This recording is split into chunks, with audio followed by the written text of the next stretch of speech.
Muy buenas días, tardes o noches. Eh, Les saludo a cualquier persona que quiera empezar un proceso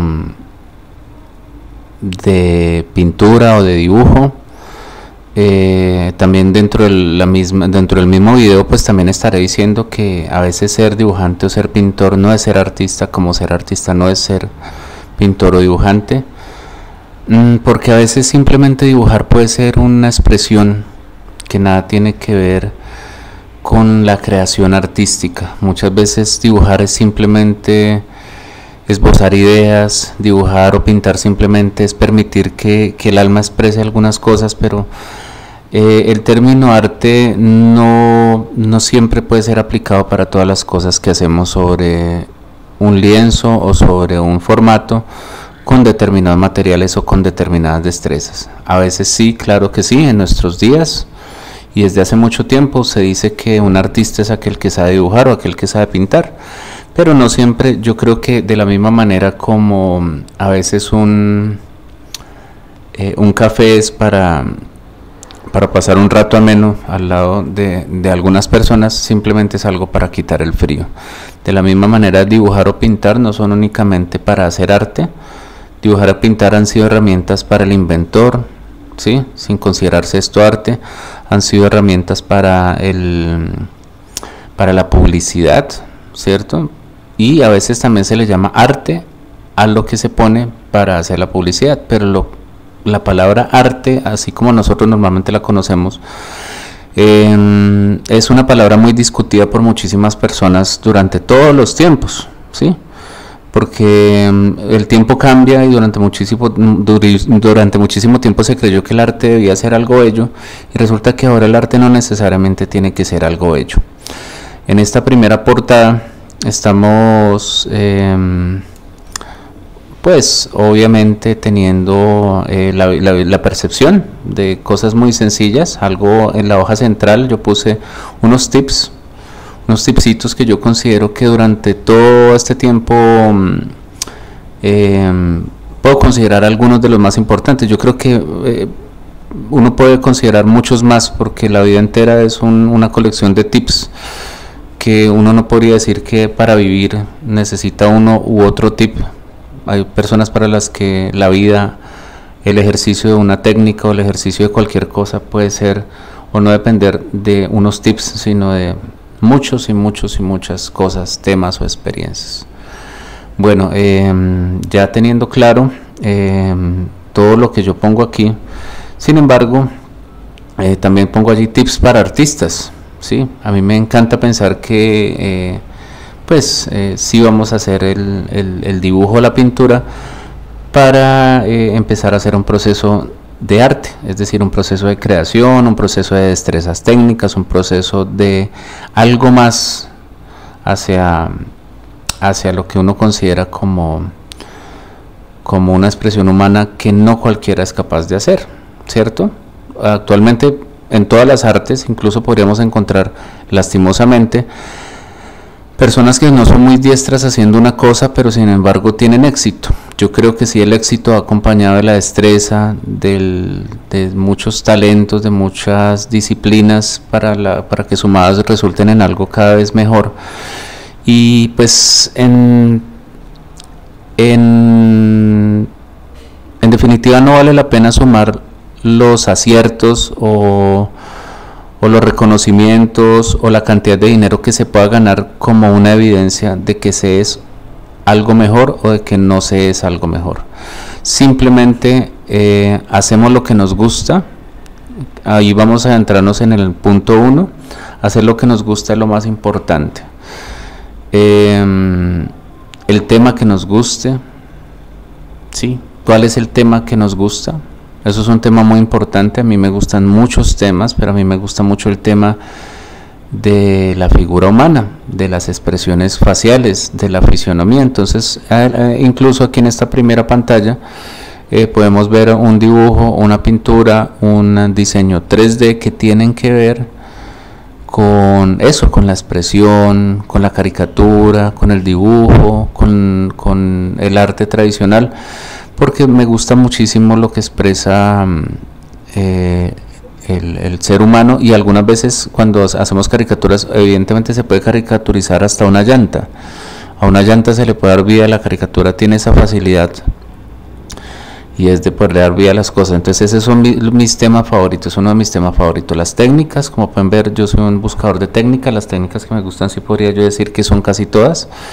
Yo soy dibujante, soy pintor, me gusta casi todos los materiales, el lápiz, la tinta. Empecé con el lápiz y luego con algo de tinta, algo de bolígrafo, carboncillo, y así seguí explorando hasta que a poquitos fui metiendo algo más de pasteles, acuarelas, acrílicos, óleos.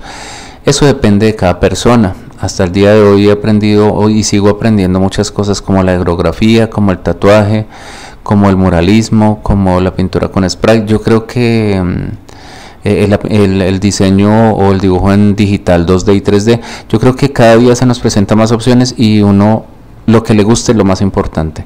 El tema, la técnica, los materiales, los tamaños, bueno, eso yo creo que está muy claro. Pasemos al segundo punto, que dice: cuando la inspiración llega hay que tener cómo capturarla. Mantener en el bolsillo una libreta pequeña para recopilar ideas, ya sean texto o dibujadas. Nos podemos dejar inspirar por muchísimas cosas en la vida, pero principalmente nos podemos dejar inspirar por la cotidianidad, por cada momento, ¿sí? A veces nos llega la mejor idea y como no la capturamos a la hora o a los minutos o al día siguiente, puede ser que esa idea, como no la hemos capturado, si sea en un papelito, sea con un dibujo, con una frase o con un escrito, porque la vida del artista depende de esto, de una cosa a la que le llamamos inspiración y que pareciera no estar en ninguna parte. Casualmente, cuando nos llega esa inspiración, no hacemos un apunte. Entonces, bueno, es una sugerencia. Yo incluso a veces no soy muy bueno haciendo este tipo de apuntes, pero bueno, la experiencia en general es que pues nos demos la oportunidad de capturarlas en libreticas o pues cualquier cantidad de cositas que pudieran pues hablarnos de que capturamos momentos. Yo en este preciso instante voy a pasar a hacer un ejercicio que me parece muy sencillo, que consiste en yo, por ejemplo, aquí voy a hacer una línea de manera aleatoria. Aquí tenemos una herramienta en digital que es un lápiz tradicional, ¿cierto? Un ejercicio que yo hago mucho es que se cambie de mano. Yo en este momento, aunque ustedes no lo ven, yo estoy cambiando de mano y trato de hacer cualquier cosa que me venga con esa mano, pero no sin, ¿sí? Esta es una forma de encontrar inspiración. Es un ejercicio al que yo le llamo nubes. Es un ejercicio con el que se puede jugar muchísimo. Es un ejercicio parecido al de la psicología, al de, ¿cierto? En donde gracias a que logramos una cosa aquí, una mancha abstracta, cada persona ve lo que más le conviene. Yo aquí podría ver una patica, yo aquí podría ver una patilla de una persona, ¿cierto? Aquí podría, yo veo una sonrisa, pero por ejemplo yo no sé a las personas qué más podrían ver. Yo por ejemplo lo volteo de este lado y me parece un cóndor. Ahora si lo volteo para el otro lado, démonos cuenta a ver qué pasa. Podría parecer un rinoceronte, ¿cierto? Entonces tenemos que dejarnos inspirar de la manchita, de la nube, de la crispeta. Cuando yo era niño, yo veía las crispeticas y les veía formitas. Y cuando la formita no me cuadraba completamente, pues le pegaba un mordisco a la crispetica. Pasando al siguiente tema. Dice que hay que romper, coger apuntes, ¿no? Uno a veces ve en la manchita, en todo, ve formitas, ve cosas, pero de repente no sobra decir que a veces uno simplemente no ve manchitas o cosas, sino cosas reales que lo inspiran. Entonces uno lo apunta, oye, algo que vivió, una escena que vio, que es el tema de inspiración de la gente, ¿no? Las canciones están hechas porque si uno se pone a ver, los cantantes llegaron y vieron una escena o se la imaginaron y de ahí surgió una canción. Bueno, tercero, romper un paradigma. Un paradigma es una cosa que uno cree que es cierta pero no lo es. Un paradigma es una verdad que no es del todo comprobada, es decir, un paradigma es una verdad que no es del todo verdad, sino que en algún momento ha funcionado como verdad, pero... Y uno de estos paradigmas es que un artista, cuando un artista es empírico, no requiere escuela. Se habla mucho de la palabra empírico, es que usted es empírico o tiene escuela, entonces resulta que ahí yo lo explico muy facilito. La palabra empírico viene del griego, ¿sí? Que si ustedes se ponen a ver para no complicar este video, empírico quiere decir que es experimentado, ¿sí? Empírico quiere decir experimentado en griego. Entonces resulta que los artistas no somos personas que nos caracterizamos por tener unas teorías, sino nos caracterizamos por tener unas evidencias de esas teorías o de esas ideas o de esos pensamientos o sentimientos. Los artistas, mucho más que en otras profesiones, bueno, aunque en todas las profesiones puede suceder, bueno, somos empíricos, porque si no hay dibujo, no hay aprendizaje. Es decir, yo no por leerme la enciclopedia del arte o la historia del arte o leer la historia de Picasso, yo no voy a convertirme en Picasso. Yo tengo que empezar con mi propia mano, con mis propios ojos, a empezar a hacer unos procesos para hacer y lograr este aprendizaje.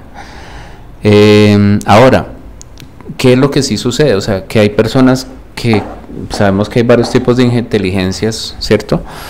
Hay personas que con esas inteligencias son buenas para los cálculos numéricos, hay personas que con su inteligencia son muy buenas para las expresiones del cuerpo, expresiones corporales que son para el baile o para los deportes, ¿sí?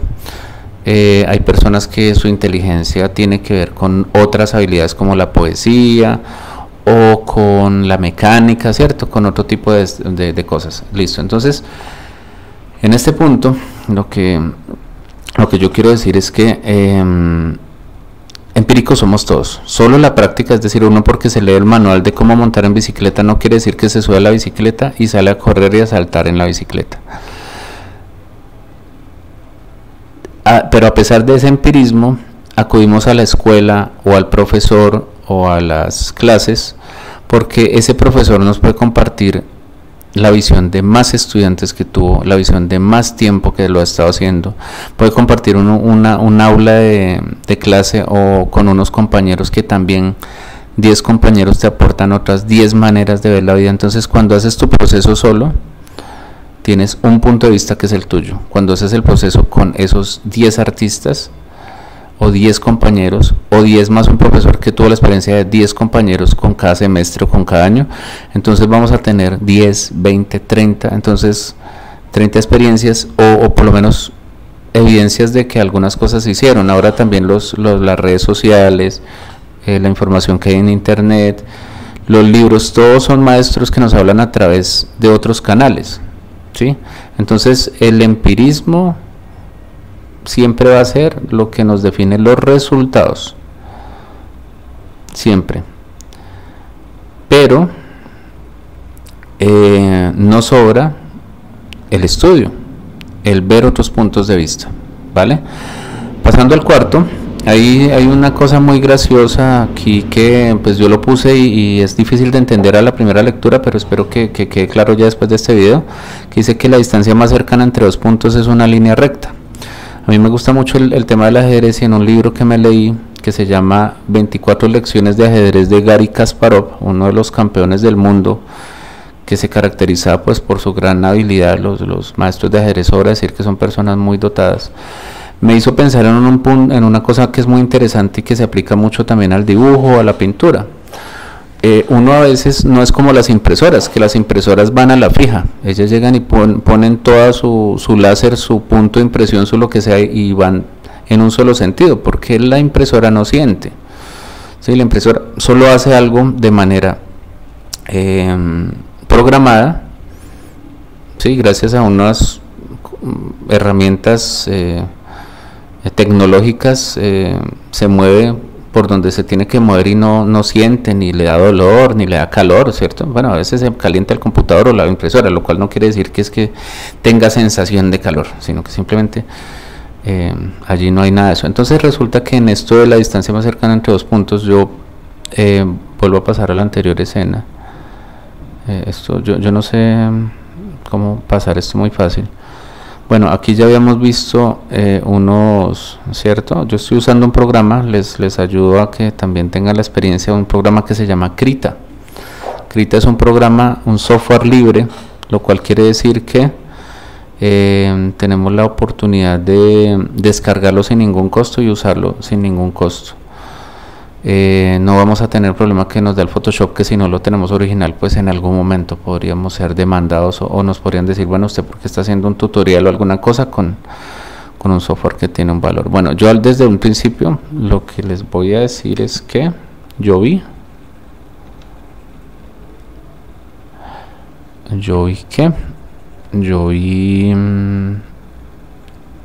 una cara, porque como a mí me gusta caras, entonces pues acá vemos la de completar. Entonces yo vi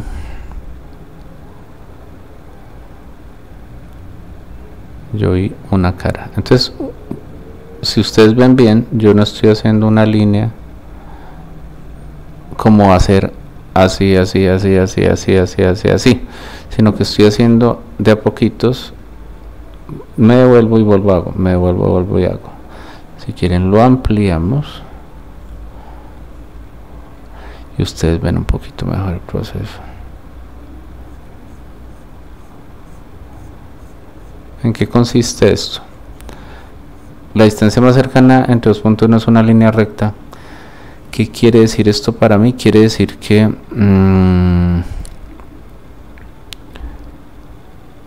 uno a veces no simplemente es como la impresora que llegue a hacer el trazo una vez, sino uno empieza a hacer un ir y venir hasta que la línea se va produciendo como uno realmente quiere que suceda.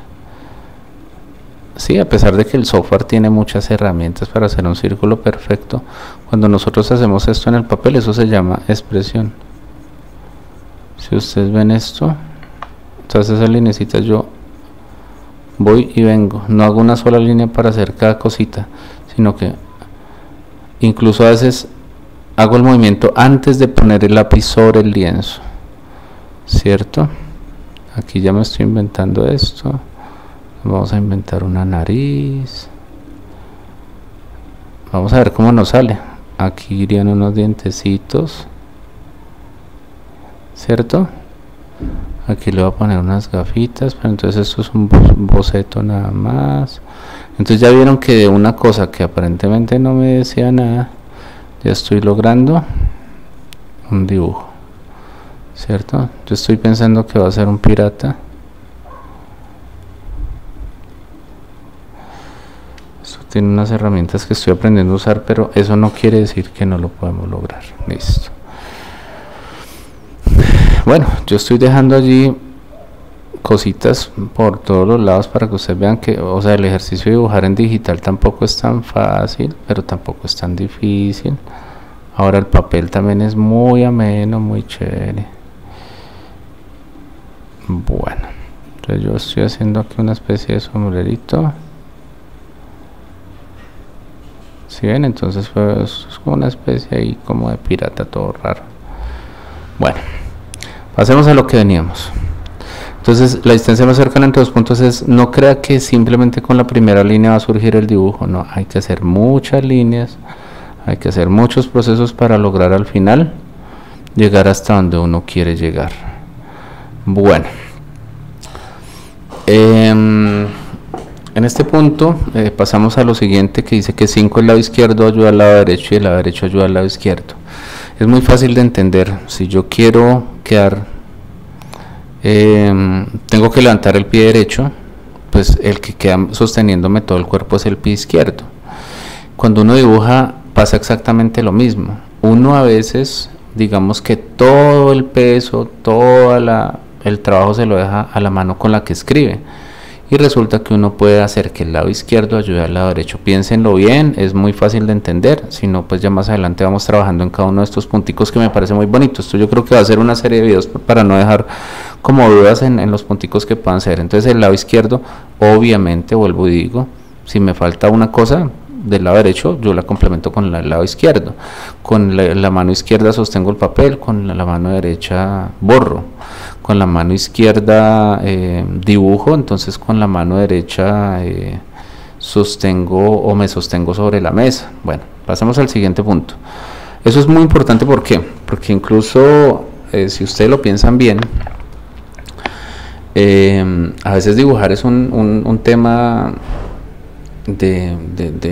hasta de los dos hemisferios, o sea, porque hay un proceso en el arte que es geométrico, es decir, de un lado del cerebro que se encarga de las cosas más lógicas ¿cierto? Y hay una parte que es como el color, que es un tema incluso a veces emocional. Entonces ahí se mezclan dos partes del cerebro que interactúan completamente diferente. Después les explicaré cómo la izquierda ayuda a la derecha en el cerebro, en las manos, en los ojos. El número 6 dice que no todo dibujante es artista, no todo artista es dibujante. Lo expliqué en la primera parte.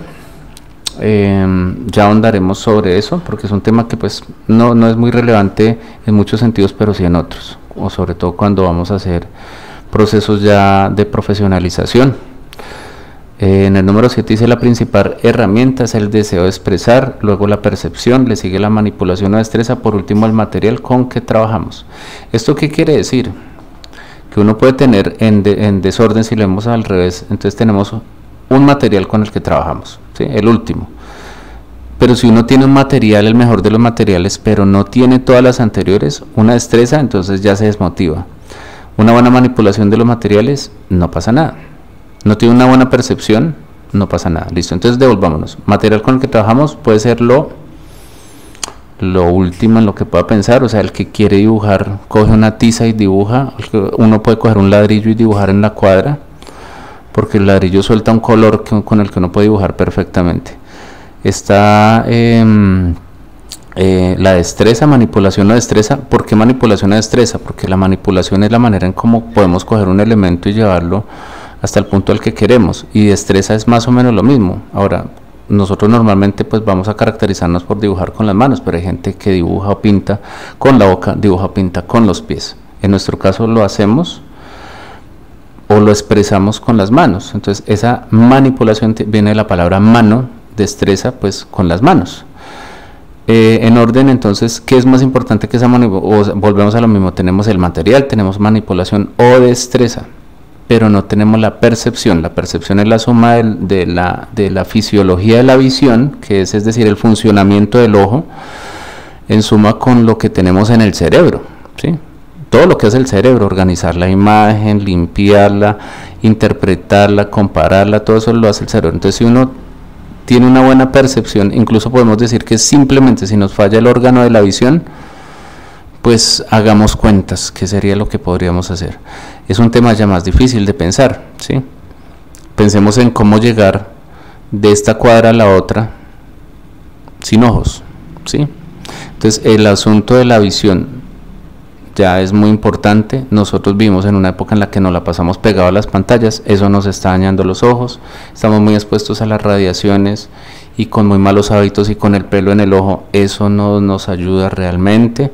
Bueno, no lo digo por nada particular, sino por todo en general. Todo lo que nos afecte el ojo nos afecta una gran parte de lo que es entender la vida, ¿sí? El ojo nos ayuda en muchos procesos. Entonces, en reversa sigue también el deseo de expresar. La principal herramienta es el deseo de expresar, porque si usted no desea, si tú no deseas, bueno, no sé, a veces uso el tú, a veces el usted, si no quiero yo expresar algo, pues todo lo demás no me sirve para nada, porque tengo el mejor material, la mejor destreza, tengo un ojo maravilloso, mi cerebro entiende muy bien lo que ve, pero resulta que no tengo el deseo.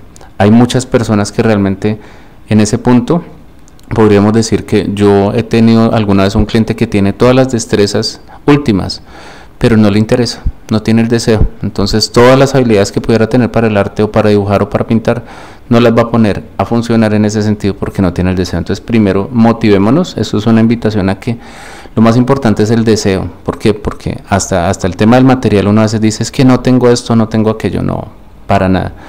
Un lápiz es muy fácil de conseguir, una hoja de papel es muy fácil de conseguir, y si está el resto, a veces el material incluso se vuelve lo de menos. Ahora, si uno quiere evolucionar, a veces sí se necesita el material, pero eso sería como ir a otro tema. Entonces pasemos al 8. Hay que practicar con cronómetro, ejercicios con observaciones y hay que hacer carpetas con logros. ¿Por qué?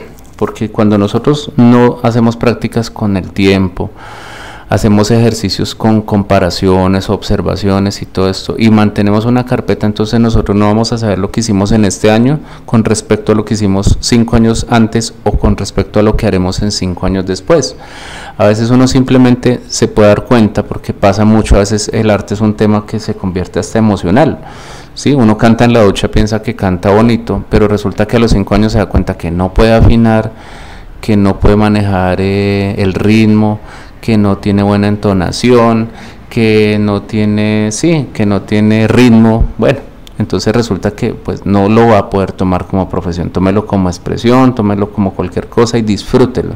Siga cantando en la ducha. Con el arte o con el dibujo o con la pintura pasa exactamente lo mismo. Hay que hacer observaciones de tal manera que uno tenga esa certeza, incluso pueda mostrarle a las demás personas, no solo mostrárselo a sí mismo y hacer observaciones de uno de su proceso, sino que la gente también tenga una evidencia del proceso, de que no todo surge hoy, que yo hago el mejor dibujo hoy, no, sino que venimos de un proceso de crecimiento y de aprendizaje. En el número 9, el tema del arte es como un ejercicio, como una competencia atlética. El ejercicio de pintar agota recursos físicos y químicos. Yo leyendo, a mí me gusta el tema del ajedrez, me gusta el tema del billar, porque en ellos encontré que también había arte y ciencia. El ajedrez es el primer juego ciencia y dicen que el billar es el segundo juego ciencia. A veces hay las dudas, eso tiene una discusión allí. Y hay más juegos súper interesantes que son juegos de ciencia, pero entre ellos también hay una cosa que es el billar artístico y el ajedrez artístico. Entonces a mí eso me gustó mucho y empecé a observar una cosa que era muy curiosa para mí, y es que tanto los ajedrecistas como los billaristas hacen esto como si fuera un deporte, es decir, se preparan físicamente para estar el uno sentado frente al otro con los brazos cruzados muchísimo tiempo para hacer la mejor jugada, o simplemente para que su cuerpo no lo vaya a agotar en el momento en que el cerebro también necesite estar fuerte, pero el cuerpo está cansado, entonces no pasa nada. Lo mismo pasa con los billaristas, que pasan mucho tiempo parados al lado de una mesa, pero pues no van para ningún lado, porque pues si se cansan, se les cansan las piernas, se acabaron las buenas jugadas sobre la mesa, porque las piernas abajo son indispensables. Uno puede hacer una mala jugada encima de la mesa. Con el arte pasa lo mismo, hay que pensarlo como un deporte. Les puse el ejemplo de 2 deportes que son aparentemente de quietud, para que entendiéramos muy bien esta sugerencia. En el número 10 he puesto que hay que estar permanentemente aprendiendo, ¿sí? Yo creo que eso se explica solo, ¿sí? Nosotros no somos conocedores de todo, al contrario, somos incluso como personas que se acercan por la ventana a ver que llueve, pero no sabemos lo que es la lluvia, porque no nos hemos mojado, porque no hemos salido a saber cuántas clases de lluvia hay, cómo llueve en Colombia, cómo llueve en China, ¿cierto? El aprendizaje del arte es lo mismo. No sabemos cuántas opciones hay y hay que seguir estudiando, hay que leer autores, hay que dejarse inspirar por autores que hagan cosas parecidas a las que a uno le gustaría hacer. Ahora internet es la mejor de las herramientas. Si no, disfrútese un libro en una biblioteca, si no, disfrútese el tema de estudiar un libro en un parque, o las sugerencias de un profesor, maestro o persona que haga lo mismo. Por el lado que sea, hay que mantenerse en completo aprendizaje, porque eso demostraría que sí estamos hechos para esto. En el número 11 es un tema un poquito más técnico dentro de lo del papel. Dice que siempre hay que hacer márgenes hacia los bordes y guías hacia el centro. Esto ayuda a marcar mejor. Entonces, bueno, no sé en qué orden nos puso esto, no quiero que piensen que lo 1 es más importante o lo 12 es menos importante. Aquí no hay un orden, simplemente me senté y pensé que eran ideas que quería compartir. En el número 12, en el número 11 dice lo de los márgenes. Todo en la vida tiene unos márgenes, ¿sí? En nuestro caminar diario se llama los andenes, ¿sí? Hay otros márgenes que están delimitados como las cebras, que son las partes por donde pasan los peatones. El margen también es donde uno llega a una pared y dice hasta aquí no camino más. La vida tiene márgenes, el arte los debe tener, uno debe plantearse esos márgenes hacia los bordes y debe plantearse unas guías hacia el centro del marco. ¿Por qué? Las guías nos van a ayudar a que nuestros dibujos empezamos a hacer unas pequeñas rayitas. Vamos a pasar de nuevo al lienzo que teníamos allí. Hicimos un dibujo aleatorio, ¿no? Sí, esto no se puede decir que yo lo pensé así, pero si yo hubiera hecho desde un principio, vamos a poner un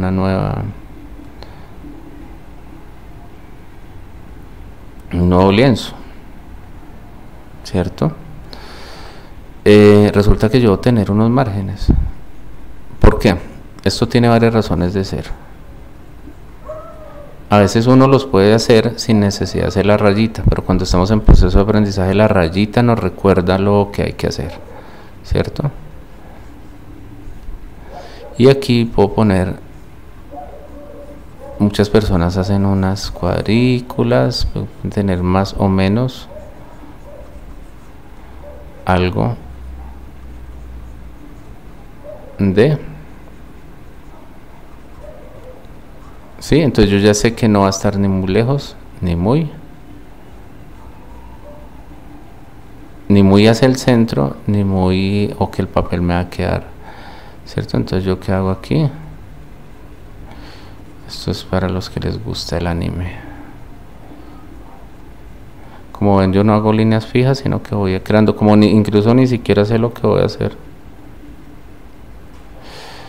Entonces estos márgenes, si ustedes lo observan, yo no sé lo que estoy haciendo.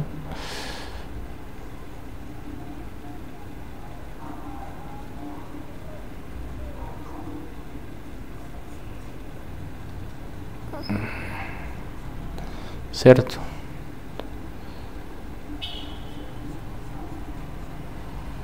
Y ya pues con una técnica diferente empezamos ya. Pero entonces, ¿qué podemos observar? Que cuando vayamos a enmarcar, el marco de pronto me va a morder un pedacito de aquí.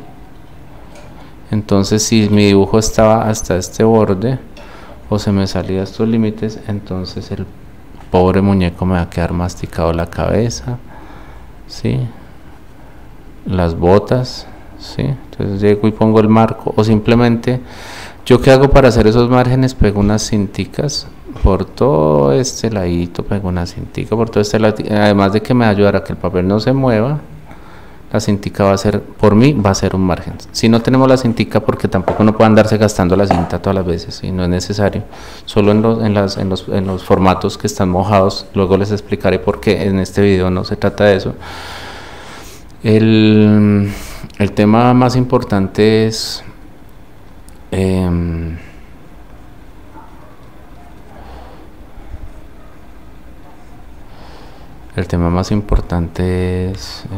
se me fue la paloma, que entendamos lo de las márgenes, ¿sí? Porque todo en la vida tiene márgenes y tiene unos límites, ¿cierto?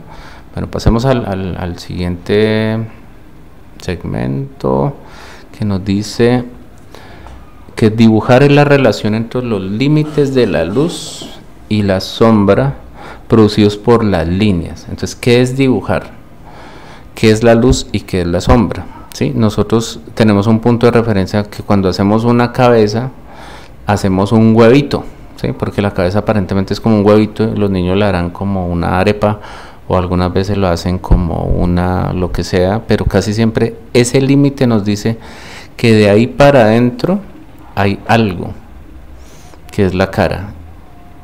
Esas son las primeras líneas del dibujo. Dibujar tiene que ver con la línea, con las muchas líneas, las pocas líneas, líneas negras, líneas blancas, líneas de color. Hay gente que durante mucho tiempo ha creído que la pintura tiene que ver con el color, pues que resulta que yo también con color puedo dibujar, ¿cierto?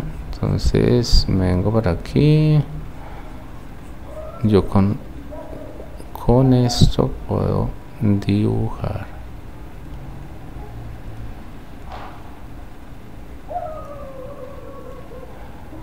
Esto no me está dejando.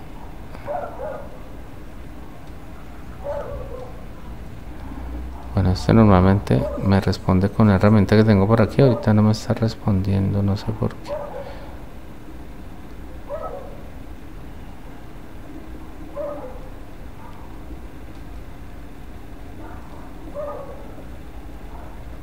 Bueno, como que no era el momento de... Vamos a poner el tamaño aquí, no nos compliquemos. Entonces yo puedo hacer un dibujo que serían todas estas líneas. Vamos a hacerle unas cejas azules. Bueno, no sé por qué no me está funcionando. Aquí tengo mi anterior dibujo. Eso sí, la herramienta no es la adecuada.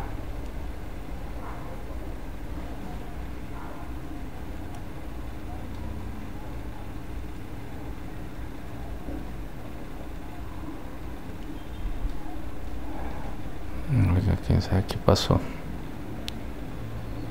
Listo.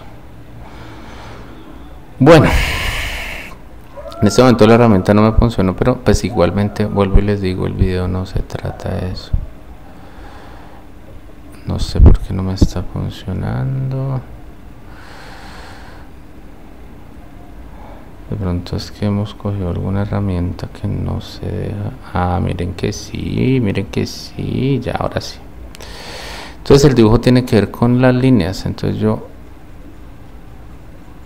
puedo dibujar con colores. Entonces no es que pintar es con color y dibujar, tiene que ver con cómo defino yo unos límites. Eso es dibujar, ¿cierto? Estoy haciendo un dibujo cualquiera, no me está quedando bonito ni nada, simplemente es para hacer los ejemplos que estoy tratando de poner yo como valederos para explicar bien. Entonces todas estas líneas son consideradas dibujo. Pintura es cuando yo, en lugar de hacer esto, llego y me busco una herramienta que me gusta por aquí que se llama el aerógrafo, y ya me pongo en la tarea de, en vez de hacer esa representación con líneas, la hago con zonas de color. Esto es pintar. Esa es la diferencia, ¿cierto? Esto ya es pintar. Le estoy haciendo un fondo, yo no sé esto qué es lo que estoy haciendo, pero no importa.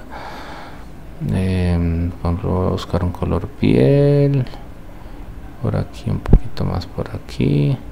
No me quedo muy amarillesco, este está más bonito, un poquito más rojito por aquí. Pero sigue estando como muy agresivo.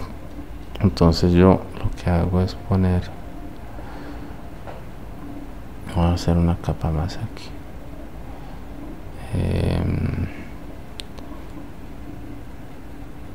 para que no me dañe las líneas. Yo estoy poniendo un color por debajo, ¿cierto? Esto que estoy haciendo es pintar. Queda clara la diferencia. En un concurso de dibujo, lo que define el dibujo son las líneas. En un concurso de pintura lo que define hay dibujos que pueden ser pintados, pero si predomina más la pintura o los colores como están siendo aplicados, entonces se le considera una pintura. Y cuando en el dibujo predomina más el valor de la línea, para saber el adentro, el afuera, el arriba y el abajo, la textura y todo, entonces es un dibujo, ¿cierto? Vamos bien, ¿cierto? Si no, luego seguimos explicando. Número 13, siempre es bueno trabajar desde una guía, un boceto preliminar y o un guión. Para hacer yo todas estas cositas que se ven allí en esta página, yo hice unos primeros dibujos. Este es el oso berraco de Angry Bear. Es un personaje que yo me estoy inventando. Estos son unas personas que se hicieron una caricatura, una familia, entonces ellos me enviaron fotos por separado, yo me conseguí las fotos de cómo era la guitarra, la batería, cómo eran muchas cosas, el amplificador de la guitarra, porque hay cosas que yo no tengo claros. Entonces usar referencias nos puede servir mucho, guías o guiones. Un guión es lo que hacen las personas que cuentan historias, pero uno también puede contar una historia en una sola imagen. Entonces tener esas guías es muy importante. O sea, yo por ejemplo puedo hacer un guión que diga, en mi pintura van a predominar los colores desde los tonos tales hasta los tonos tales. Eso lo puedo escribir porque quiero que suceda, eso provoque un efecto de tal y tal cosa. Entonces yo puedo hacer a veces guías también escritas o habladas. ¿Listo? Bueno, pasemos a la siguiente, que dice que el número 14, las cosas obvias a veces son las que más olvidamos cuando trabajamos. La buena luz, la buena temperatura, la buena alimentación, entre otros. Ojo a todo. Ojo a todo, ¿qué es? Resulta que uno como llega y se mete en el cuento de empezar a dibujar, entonces no se da cuenta que al rato lo van a sacar de la mesa del comedor y justo va llegando la hora del almuerzo. Entonces no hay nada más que lo que le corte uno más la inspiración, es que uno está metido en su cuento, empezó a sacar los colores, empezó a sacar los materiales, se regó por la mesa y la mamá dice, bueno, desocúpeme todo eso que vamos a comer. Entonces son cosas que son obvias, pero se nos olvidan. No todos los sitios son para dibujar. Regar todo en el momento de la inspiración, pero se le olvida a uno que era la hora del almuerzo también. Es una cosa tan fácil de entender que a veces como que se nos olvida. Y hay unos errores que son aún más interesantes y los veo muy frecuentemente. Es bueno, si uno usa gafas, ponérselas. Es muy obvio, porque pues si las usa, se las recetaron es porque hay un problema en la visión que está siendo mejorado por las gafas. Es muy obvio que hay que cargar las gafas a los concursos, a los eventos de salir a dibujar, a pintar, a salir que uno va a hacer un bosque, pero entonces no ve el fondo del bosque porque no se puso las gafas. Ahí yo pongo clarito, la luz. Uno necesita buena luz porque la luz es una maravilla para uno dibujar y se mete en el rincón más oscuro de la casa, coge el papel más oscuro. Bueno, ahora hay personas que funcionan en circunstancias adversas. Yo creo que uno en circunstancias adversas no va a aprender a trabajar porque eso le empieza a generar problemas. Se le pueden enfermar los ojos. Adverso es que uno no come, entonces dice, prefiero terminar primero la pintura y luego como, entonces luego tiene una úlcera que no lo va a dejar pintar el resto de su vida. Lo más obvio es lo que más olvidamos, ¿sí? Las cosas que tenemos en nuestras narices, por así decirlo vulgarmente. No nos olvidemos de nada de eso. La siguiente, vamos en el 15, ya casi vamos a terminar. Espero que este video no sea tan aburridor, porque además de eso no es un video a menos, simplemente yo estoy aquí hablando un carretazo, pero pues yo sé que pueden leer una y otra vez este texto y luego vamos a desglosar uno por uno cada uno de los puntos. No sé si para esta sesión o para una nueva sesión, bueno, no sabemos. Bueno, 15, antes de acostarnos visualizamos nuestro trabajo del día siguiente y luego nos dormimos. El cerebro de noche resuelve acertijos y propone ideas. El cerebro, el cuerpo, cuando uno duerme, empiezan a trabajar por allá. Sí, uno no es que se muere cuando se duerme, no es que uno llega y apaga todo así como la luz en la casa y desconecta y entonces ya todo muere, sino que uno cuando duerme hace un proceso de introspección, por así decirlo, es decir, que coge hacia adentro las experiencias del día y las transforma en químicos, aprendizajes, ¿sí? Hay cosas que van sucediendo aunque uno no sabe en su mente, en su cuerpo. Y una propuesta que yo hago aquí es que antes de uno acostarse, uno llega, incluso puede visualizar buenos autores, buenos pintores, y el cerebro hace un proceso casi que maravilloso, mágico, que es el de coger esas imágenes de lo último que vemos, de lo último que leemos, de lo último que, ayudárnoslo a comprender mejor, ayudárnoslo a ver mejor, ayudárnoslo como a meter en alguna parte de la memoria, que es muy importante porque pues es como el cierre del día. Entonces uno se programa para hacer percepciones y empieza a mejorar uno muchísimo sus dibujos. Eso lo alargaré, pero hagan un experimento de vez en cuando.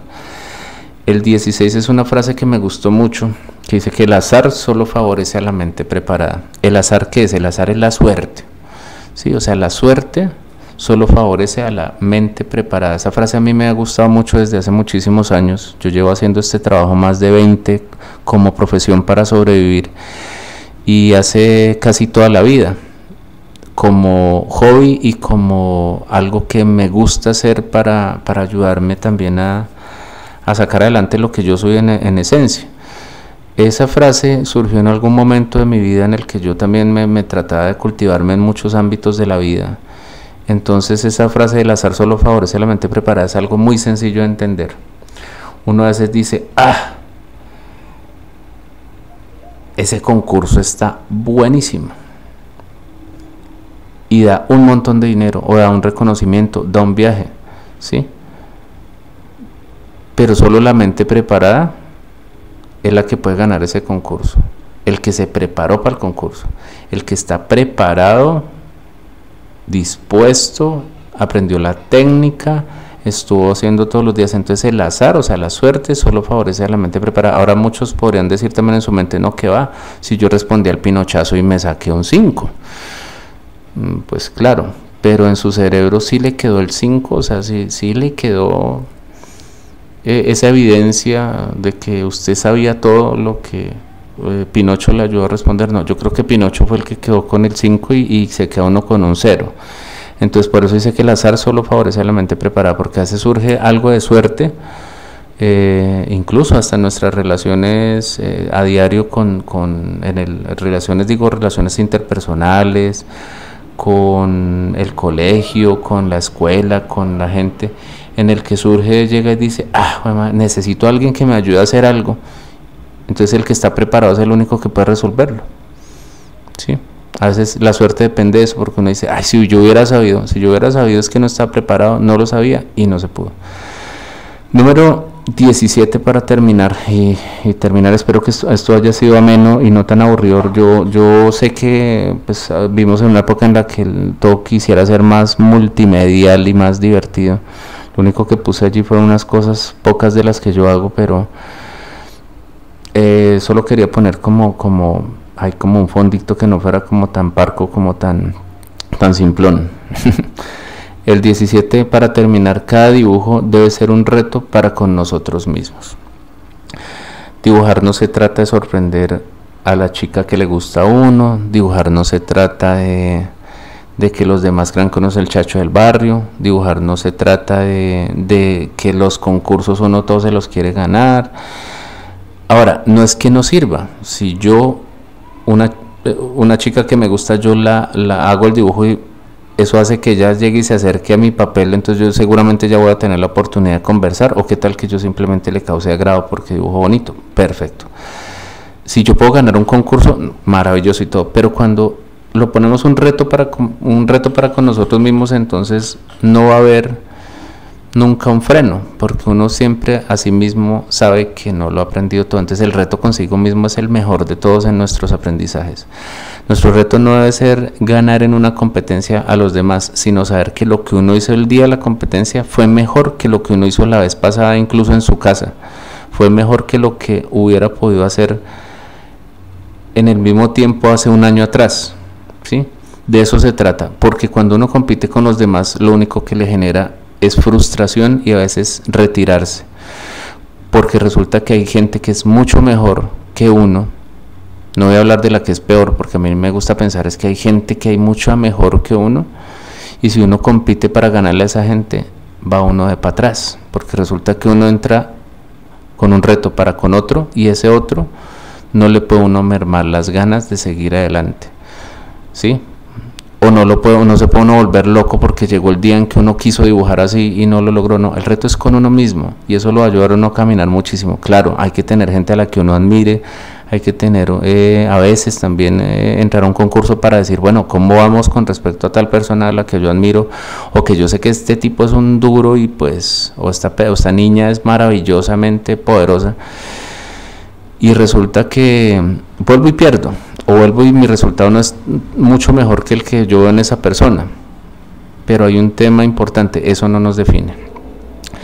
Eso sí es importante, pero no nos define. Estos son los 17 puntos. Les agradezco mucho que hayan tenido la paciencia de soportarse estos largos minutos de carretazo, porque esto no tiene nada interesante. Esto es pues de divertido, pues como uno está acostumbrado a ver la gente haciendo caras, risas, videos, animaciones, 3D y haciendo una cantidad de cosas. Simplemente tiene una hoja central, 3 cositas allí que ustedes estuvieron viendo todo el tiempo, pero espero que se les quede la esencia de todo esto. Esto es lo que quiero darles hoy. Les agradezco mucho. Nos vemos la próxima. Yo soy Hugo Funk y nos veremos pronto. Chao, chao.